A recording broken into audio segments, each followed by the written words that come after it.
Se você chegou até aqui, não foi por acaso. Nada do que acontece na vida de uma pessoa que busca a Deus é por acidente.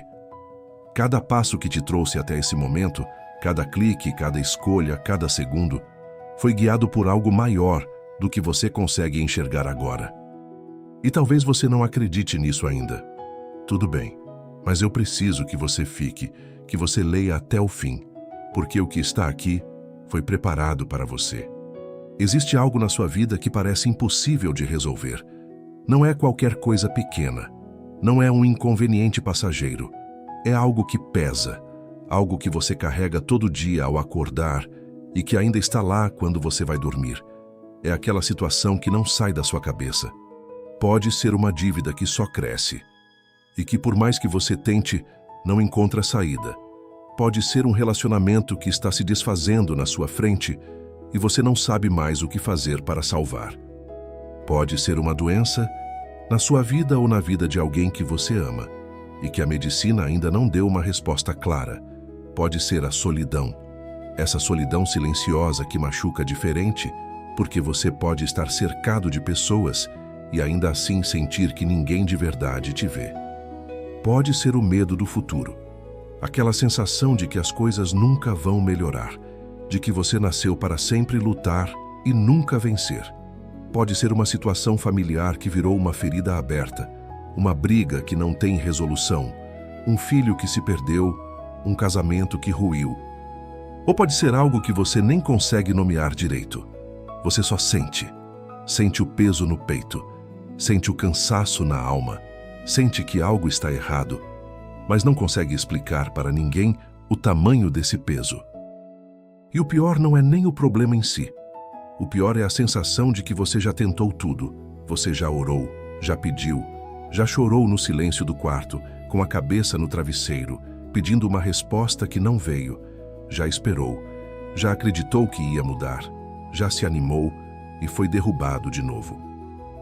E agora você está aqui, com o coração cansado, mas ainda com uma fagulha acesa. E essa fagulha é o que importa.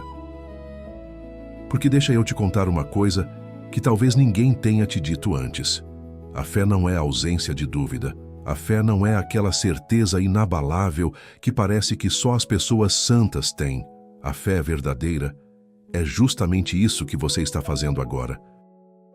É continuar, mesmo sem entender, mesmo sem ver, mesmo com o coração partido. É aparecer. E você apareceu hoje. São Judas Tadeu não é um santo qualquer. Ele é o apóstolo das causas impossíveis, o intercessor daqueles que já não sabem mais a quem recorrer, o protetor de quem chegou ao limite e mesmo assim não desistiu. E existe uma razão muito profunda para isso. Judas Tadeu foi um dos 12 apóstolos de Jesus. Ele viveu ao lado do Mestre. Ele viu os milagres acontecerem com os seus próprios olhos. Ele tocou nas mãos de Cristo. Ele ouviu as palavras do Evangelho sendo pronunciadas diretamente pela fonte. E mesmo assim, ele enfrentou algo que poucos falam. Ele carregava um peso que não era dele. O nome Judas, na época, havia se tornado sinônimo de traição. Por causa de Judas Iscariotes, o nome de Tadeu ficou manchado. Muitas pessoas nem se aproximavam dele. Muitas orações eram dirigidas a outros santos, porque as pessoas tinham medo de chamar pelo nome Judas, com receio de chamar o errado. Mas foi exatamente por isso. Foi exatamente por ter sido esquecido, mal interpretado, deixado de lado, que São Judas Tadeu se tornou o padroeiro dos que se sentem esquecidos pelo mundo. Ele entende o que é carregar um peso injusto. Ele entende o que é ser mal julgado. Ele entende o que é lutar por algo que parece impossível. E é por isso que quando você clama por ele, você não está clamando para um santo distante e frio. Você está clamando para alguém que passou pela dor, que conhece o abandono, que sabe o que é ter fé quando tudo ao redor diz para desistir. Mas antes de entrar nessa oração, eu preciso te preparar, porque existe uma diferença enorme entre rezar palavras e realmente orar. Palavras sem presença são como cartas que nunca chegam ao destino. Oração de verdade começa antes da primeira palavra ser dita. Começa no momento em que você decide estar presente, decide parar, decide que os próximos minutos são sagrados. E é isso que eu te peço agora. Para tudo. Se você estiver com o celular na mão, coloca ele de lado por um momento. Se você estiver com outros pensamentos rodando na cabeça, deixa eles esperarem. Se você estiver com pressa, respira. Porque o que está aqui vale mais do que qualquer outra coisa que você pudesse estar fazendo agora. Respira fundo, inspira pelo nariz, bem devagar. Segura um momento, solta pela boca, deixa ir. Faz isso mais uma vez. Sente o seu corpo, sente os seus pés no chão. Sente o peso do seu corpo na cadeira ou na cama, ou onde quer que você esteja. Você está aqui, você está presente, você está vivo, e isso por si só já é um milagre. Agora, antes de começar essa oração, eu quero que você faça uma coisa. Pensa naquilo que mais pesa em você agora. Não precisa ser bonito, não precisa ser organizado, não precisa fazer sentido. Só pensa. Aquela situação que você carrega, aquela pessoa pela qual você está sofrendo, aquela necessidade que parece não ter solução, aquele medo que não te deixa dormir direito. Traz isso para o presente agora. Não como um fardo, mas como uma oferta. Você vai entregar isso hoje. Não vai mais tentar resolver sozinho. Não vai mais tentar controlar. Não vai mais tentar entender o que está além da sua compreensão. Você vai entregar e vai confiar. Respira fundo mais uma vez. Fecha os olhos se puder e começa comigo. São Judas Tadeu, apóstolo fiel e servo de Jesus Cristo. Hoje eu me coloco diante de você com o coração aberto, não com palavras perfeitas, não com uma fé inabalável, não com a certeza de que mereço o que estou pedindo, mas com tudo que tenho, com a minha dor, com o meu cansaço, com as minhas dúvidas, com as minhas lágrimas, com o que sobrou de mim depois de tanto tempo lutando sozinho. É isso que eu trago hoje. E sei que isso é suficiente para você.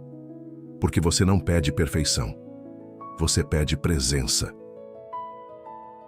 São Judas Tadeu, você conhece a dor que eu carrego. Não preciso te explicar o tamanho dela. Você já vê, você já sente, você já sabe de cada noite em que eu fiquei acordado sem encontrar saída.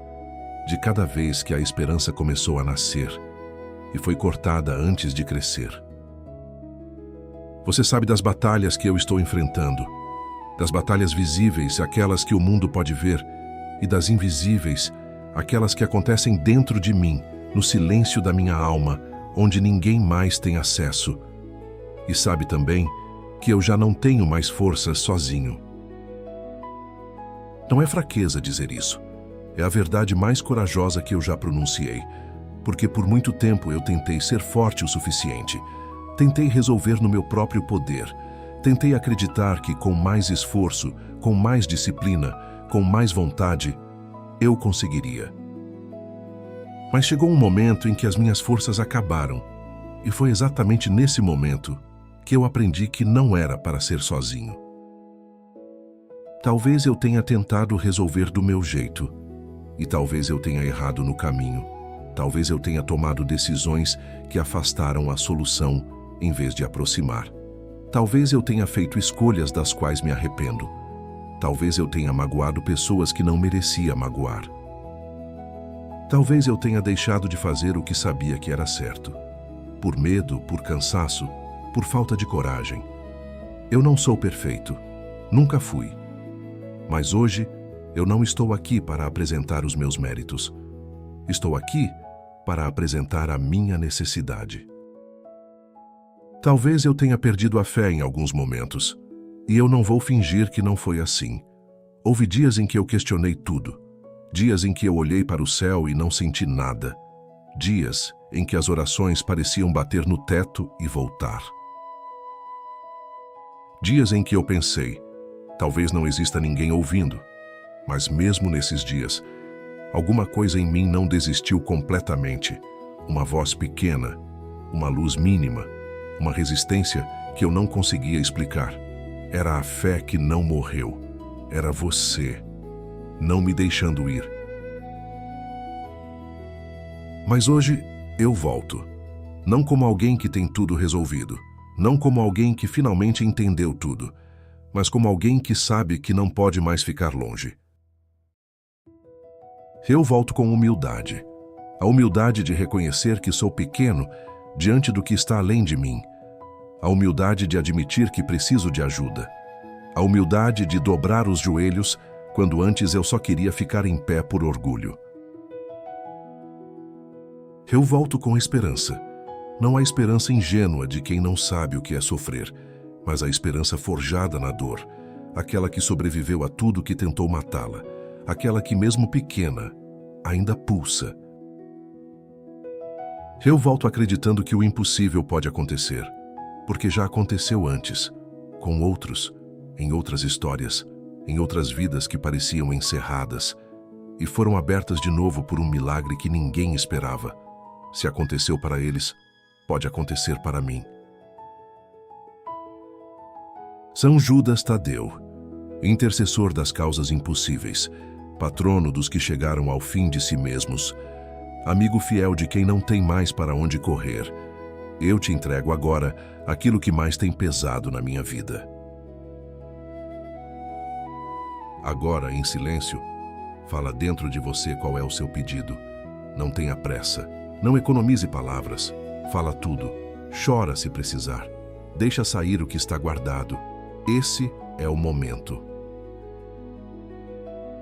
Diz o nome, diz a situação, diz o que você precisa, diz o que você teme, diz o que você espera, diz tudo. Leva esse pedido até Deus, intercede por mim diante do Pai, com aquela proximidade que você tem, com aquele amor que te une a Jesus, com a autoridade que te foi dada como apóstolo e servo fiel. Toca nessa situação com as tuas mãos. Abre caminhos onde não existe saída. Porque eu já procurei por todas as portas que eu conhecia. Já bati em todos os lugares que eu sabia. Já tentei por todas as direções humanas possíveis. E agora eu preciso de um caminho que não é humano. Preciso de um caminho que só Deus pode abrir. Se for preciso mudar algo dentro de mim, me mostra com clareza. Não me deixa continuar cego para o que eu preciso ver. Se eu estiver carregando algo que está bloqueando a minha bênção, me revela, me dá coragem para soltar. Se eu estiver alimentando algum pensamento que está destruindo a minha fé, me liberta disso. Se eu precisar pedir perdão a alguém, me move a fazer isso. Se eu precisar perdoar alguém, me dá força para isso também. Porque eu sei que às vezes o milagre está bloqueado não lá fora, mas aqui dentro. E eu quero estar limpo, quero estar aberto, quero estar pronto para receber o que Deus tem para mim. Se eu estiver no caminho errado, me corrige, sem julgamento, sem punição, mas com a firmeza de quem me ama o suficiente para não me deixar perdido. Me guia de volta, me coloca nos trilhos certos. Porque às vezes eu penso que sei o que quero, mas no fundo o que eu realmente quero é a paz, é a cura, é a restauração. E se o caminho que eu escolhi não leva a isso, eu quero ser redirecionado, mesmo que doa, mesmo que seja diferente do que eu planejei. Confia em mim mais do que eu confio em mim mesmo. Mas não me deixa sozinho nesse momento. Essa é a minha súplica mais profunda. Não precisa resolver tudo hoje. Não precisa explicar tudo agora. Não precisa que eu entenda cada detalhe do que está acontecendo. Só não me deixa sozinho. Faz com que eu sinta que há uma presença comigo. Uma mão invisível que me sustenta quando eu estou prestes a cair. Um amparo que não é humano, mas que é real, porque eu posso suportar a dor. O que eu não consigo suportar é a sensação de que estou sozinho nela. Fortalece a minha fé. Não a fé fácil dos dias bons, mas a fé que resiste nos dias escuros. A fé que diz, eu confio, mesmo sem ver. A fé que permanece quando a lógica diz para desistir. Fortalece essa fé em mim agora. Cada vez que eu sentir que ela está fraca, que a tua intercessão venha como um sopro que aviva a chama. Acalma o meu coração, aquela ansiedade que fica, aquele aperto no peito que não passa, aquele pensamento que gira e gira sem encontrar resposta. Acalma, traz aquela paz que ultrapassa todo o entendimento, aquela tranquilidade que não depende das circunstâncias, aquela serenidade que só vem de Deus. Que eu possa respirar de novo, que eu possa dormir de novo, que eu possa olhar para a minha situação sem ser dominado pelo medo. E me ajuda a confiar, mesmo quando tudo parece perdido. Quando os números não fecham, me ajuda a confiar. Quando o diagnóstico assusta, me ajuda a confiar. Quando o silêncio dói, me ajuda a confiar. Quando o que eu mais queria não acontece do jeito que eu esperava, me ajuda a confiar que existe um plano maior. Um plano que eu ainda não consigo ver completo, mas que é bom, que é perfeito, que está sendo tecido com fios que estão além da minha compreensão. Porque eu sei que o milagre não começa fora, ele começa dentro. Começa no momento em que eu escolho confiar em vez de temer. Começa quando eu abro a mão que estava apertada com força demais, tentando controlar tudo. Começa quando eu paro de dizer isso é impossível e começo a dizer para Deus nada é impossível. Começa quando eu me levanto não porque a situação mudou, mas porque eu mudei. Esse é o verdadeiro milagre. E hoje eu escolho acreditar nisso. Não porque é fácil, mas porque é a única escolha que faz sentido quando você chega ao limite de si mesmo. São Judas Tadeu. Eu não saio daqui da mesma forma que entrei. Alguma coisa mudou. Posso sentir. Talvez não nas circunstâncias. Talvez ainda não. Mas em mim. Algo foi solto. Algo foi dito que precisava ser dito. Algo foi entregue que eu estava segurando com as duas mãos, com medo de perder o controle, e agora está nas mãos certas. Eu confio na sua intercessão. Eu confio no poder de Deus. Eu confio que esse pedido foi ouvido. Eu confio que a resposta está a caminho, mesmo que eu ainda não consiga ver, e entrego essa causa nas suas mãos, com fé, com esperança, com o coração aberto. Amém. Fica em silêncio por alguns segundos agora. Não sai correndo. Não pega o celular para outra coisa. Não deixa o mundo entrar ainda. Só respira. Sente o que está dentro de você agora. Sente se algo está diferente. Talvez seja uma leveza. Talvez seja um choro que quer vir. Talvez seja uma paz que você não consegue explicar de onde veio. Não precisa explicar. Só recebe. Porque aqui está algo que quase ninguém entende. O milagre começa quando você para de lutar sozinho. Mas presta atenção nisso. Muita gente ora, faz tudo certo, e mesmo assim não vê resultado. E não é porque Deus não ouviu. É porque existe um passo depois da oração, um detalhe simples, mas profundo, que a maioria das pessoas ignora sem perceber. E esse detalhe pode estar exatamente entre você e o milagre que você acabou de pedir. Então não sai daqui ainda. Continua comigo no próximo vídeo, porque lá eu vou te mostrar, com calma, o que você precisa fazer depois dessa oração para manter sua fé firme e permitir que aquilo que você pediu comece a acontecer. Fica em paz, confia e continua.